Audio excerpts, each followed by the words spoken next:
Hello! வணக்கம் எல்லாருக்கும். இன்னைக்கு இன்னொரு ஹெல்தி ரெசிபியில் உங்கள சந்திக்கிறதுல ரொம்ப சந்தோஷம். இன்றைக்கி என்னென்னா, திண்டுக்கல் ஸ்டைலில் சீரக சம்பா பிரியாணி தான் செஞ்சுருக்கேன். வாங்க, அதுக்கு முதல்ல நாம் சீரக சம்பா அரிசி 1/2 கிலோ 2 கப் எடுத்து தனியாக கழனி பிணைஞ்சு ஊற வச்சுக்கலாம். அதுக்கப்புறம் நான் டிஸ்கிரிப்ஷனில் அளவு கொடுக்குறேன். அந்த மசாலாஸ் எல்லாத்தையும் எடுத்து மிதமான தீயில வறுத்துக்கணும். வறுக்கிறதுனா ரொம்ப வாசனை போகிற அளவுக்கு இருக்கக்கூடாது. ரொம்ப மிதமான தீயில வறுத்து எடுத்துக்கணும். அதை மிக்ஸி ஜாருக்கு மாற்றி நைஸாக பொடிச்சுக்கணும். இப்போ அதே மிக்ஸி ஜாரில் சின்ன வெங்காயம், இஞ்சி பூண்டு பேஸ்ட்டு, அப்புறம் ஒரு பச்சை மிளகா, கொத்தமல்லி, புதினா எடுத்து வச்சு ஒரு அரைக்கிறதுக்காக கொஞ்சம் அளவுக்கு எடுத்து வச்சுருக்கிறேன். அதையும் சேர்த்து மொத்தமாக நைஸாக அரைச்சிட்டு வந்துடலாம். நான் 1/2 கிலோ அரிசிக்கு 3/4 கிலோ சிக்கன் எடுத்துருக்கிறேன். பெரிய பெரிய பீஸாக கட் பண்ணி வச்சுருக்கிறேன். அது கூட இந்த அரைச்ச பேஸ்ட்டு, உப்பு, மஞ்சள் பொடி சேர்த்து நீங்கள் பெரட்டி ஒரு ஓரமாக எடுத்து வச்சுக்கலாம். இது ஒரு 20 மினிட்ஸ் ஊறினா உங்களுக்கு நல்லாயிருக்கும். இப்போ பார்த்திங்கன்னா, நான் கடாயை அடுப்பில் வச்சுட்டு கடலெண்ணெய் போட்டு தாளிப்பு பொருள் பட்டை, கிராம்பு, ஏலக்காய் 3 மட்டும்தான் போட்டிருக்கேன். ரொம்ப ஹெவியாக எந்த பொருளும் நான் போடல. இதை நல்லா வதக்கிக்கணும். கொஞ்ச நேரம் வதங்கினதுக்கப்புறமா பொடி பொடியானா சன்னமாக வெட்டி வச்ச பெரிய வெங்காயம், நான் 1 கப்புக்கு 1 வெங்காயம் மீடியம் சைஸ்ன்னு எடுத்துக்கிட்டு 2 கப்புக்கு 2 வெங்காயம் எடுத்துருக்கிறேன். இதை நான் நைஸாக கட் பண்ணி வச்சுருக்கிறேன். அதையும் போட்டு நம்ம வதக்கிக்கணும். என்னோடதில் பார்த்திங்கன்னா ஆயில் அதிகமாக சேர்க்காதனால மூடி போட்டு உப்பு போட்டு தான் நான் லைட்டாக வதக்கியிருக்கிறேன்.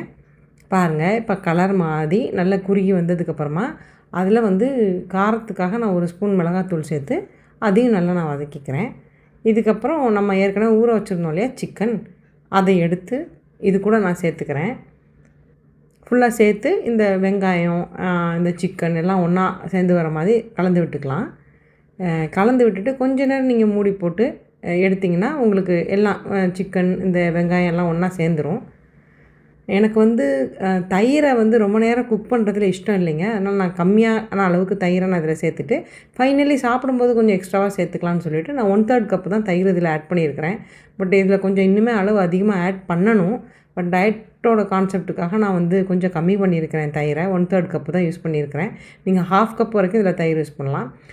எந்த ஒரு கீரலும் எதுவும் போடாமல் ஒரு 4 பச்சை மிளகாவும் இந்த இடத்துல சேர்த்து 1/3 கப் தயிரும் சேர்த்து நல்லா வதக்கிட்டு மூடி போட்டு வேக வச்சுருக்கேன். இப்போ பாருங்கள், நல்லா வெந்துருச்சு. இந்த ஸ்டேஜில் பச்சை மிளகா பார்த்திங்கன்னா இதுக்கப்புறம் ரொம்ப உடஞ்சி காரம் ஏறிடும். எனக்கு அவ்வளோ காரம் வேண்டாம். அதனால் நான் பச்சை மிளகாவில் ஒரு 3 மிளகா ரிமூவ் பண்ணிட்டேன். அதுக்கப்புறமா நான் அரைச்சி வச்சுருந்தேன் இல்லைங்களா, அந்த பொடியை ஒரு 3 ஸ்பூன் சேர்த்துக்கிறேன். மொத்தமாக ஒரு 5 ஸ்பூன் வரைக்கும் வந்துச்சு எனக்கு அரைச்ச பொடி. நான் அதில் எனக்கு இன்றைக்கி தேவைக்கு ஒரு 3 ஸ்பூன் போட்டிருக்கிறேன். அரிசிக்கு 1 கப்பு அரிசிக்கு 1 ஸ்பூன், அப்புறம் 2 கப்பு அரிசி அதோடு சேர்த்து சிக்கன். அதனால் நான் 3 ஸ்பூனாக போட்டுக்கிட்டேன். எனக்கு அளவு ரொம்ப கச்சிதமாக இருந்தது. இதுக்கு மேலே போட்டிங்கன்னா நான் பண்ணுற மாதிரி டயட்டில் பண்ணும்போது ரொம்ப வயிறு எரியும். அதனால நான் கம்மியாக போட்டுக்கிட்டேன் மசாலா. இப்போ பாருங்கள், அரிசியும் சோக்காயிடுச்சு. அதை உள்ளே சேர்த்துக்கிட்டேன். இப்போது 1 கப்பு அரிசிக்கு 1/2 கப்பு தண்ணி, அந்த விகிதத்தில் நான் இன்றைக்கி 2 கப்பு அரிசி வச்சுருந்தேன். ஆல்ரெடி கிரேவியில் 1 கப்பு தண்ணி இருந்தது. அது இல்லாமல் நான் 2 கப்பு தண்ணி சேர்த்துக்கிட்டேன்.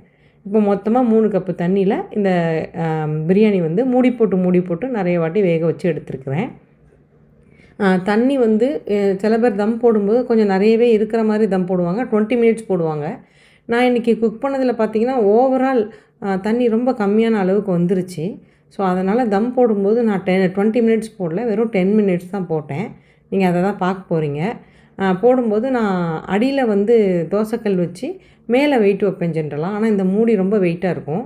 அதனால் நான் போடும்போது இந்த மூடி மட்டுமே போட்டு வச்சிட்டேன். இப்போ பாருங்கள், தண்ணியும் அரிசியும் கிட்டத்தட்ட ஒன்று சேர வந்துருச்சு. இன்னும் கொஞ்சம் நேரத்தில் நான் டேஸ்ட் பார்த்துட்டு, இந்த டைமில் நீங்கள் டேஸ்ட் பார்த்துட்டு உப்போ புளிப்போ எது சேர்க்கணுனாலும் சேர்த்துக்கோங்க. நான் தயிர் கம்மியாக சேர்த்தனால இந்த ஸ்டேஜில் நான் 1/2 எலுமிச்சம்பழம் சேர்த்துக்கிறேன்.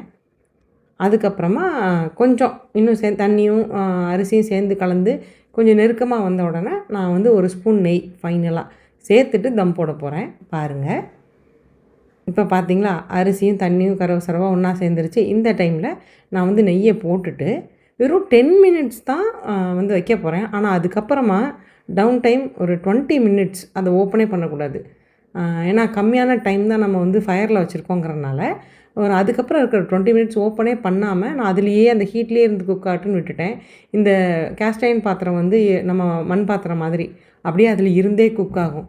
ஸோ நான் 10 மினிட்ஸ் தம்மில் வச்சுட்டு, ஆமாம், இப்போ பாருங்கள், 10 மினிட்ஸ் தம்மில், அதுக்கப்புறம் 20 மினிட்ஸ் அப்படியே ஆஃப் பண்ணி அதிலே திறக்காமல் வச்சுருந்தேன். இப்போது என்ன மாதிரி அவுட்புட் வந்திருக்குங்கிறத நீங்களே பாருங்கள். கொஞ்சம் கூட ஒட்டலை, அடி பிடிக்கல. நான் எக்கச்சக்கமாக எண்ணெய் எதுவுமே யூஸ் பண்ணலைங்க. மொத்தமாகவே 2 ஸ்பூன், 1 ஸ்பூன் ஆயிலு, 1 ஸ்பூன் நெய், அவ்வளோதான். 2 ஸ்பூனில் மட்டுமே நான் பண்ணியிருக்கிறேன். இப்போது என்னோடய ஃபேவரட் சாலட், இந்த சாலட்டோட ரெசிபியும் நான் டிஸ்கிரிப்ஷனில் கொடுக்குறேன் தெளிவாக. அப்புறமா சிக்கன், அப்புறம் கொஞ்சமாக தயிருமே நான் ரொம்ப சேர்க்குறதில்ல. இப்போ இந்த ரெசிபி உங்களுக்கு பிடிச்சின்னா லைக், ஷேர் அண்ட் சப்ஸ்கிரைப் பண்ணுங்கள். செஞ்சு பாருங்கள், சந்தோஷமாக சாப்பிடுங்க. தேங்க்யூங்க.